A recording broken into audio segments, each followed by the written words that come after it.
Now, one of the biggest suppliers to Jaguar Land Rover has completed a takeover deal which will see turnover hit £250 million, give it 10 factories around the world and 2,500 employees. The deal was done despite concerns over Brexit, and the boss said it'll secure jobs in the region for the next 25 years.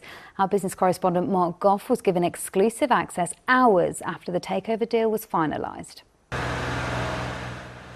By September, this warehouse just off the M42 near Coles Hill will be stacked to the roof with car parts ready to be shipped around the world to all the major car makers.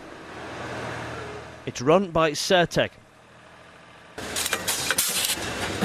They've been making parts for Jaguar Land Rover for the last few years and growing rapidly. Well, in 1962 we were turning over £2.5 million. We're now turning over £250 million. They're making so many parts now that they need this extra space, and more so after signing a deal last night to take over another Midlands car parts firm. They've bought Wild. It has this factory in Birmingham employing 250 people, another in Redditch with 175 staff, one in Germany and this one in Hungary. They make parts for General Motors and Honda, among others.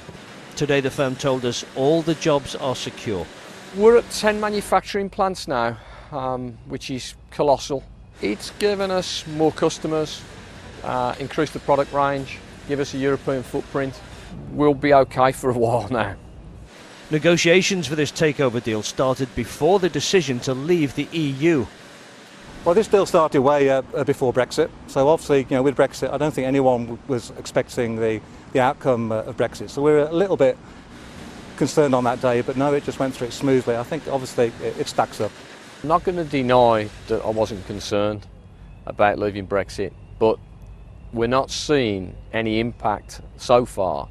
In fact, quite the contrary. Professor Paul Forrest runs the West Midlands Economic Forum. His research shows that Brexit will cause a short downturn, but then economic growth. But firms hoping for a quickly negotiated EU trade deal will be disappointed. I think we'll have a quick turnaround in constitutional and political negotiations, which is what will take place up until 2019.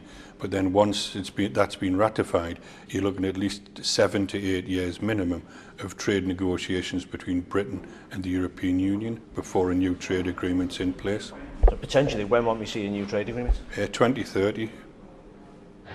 But for now, firms like this are confident to invest. Mark Goff, ITV News, Coles Hill. Now you're watching ITV News Central.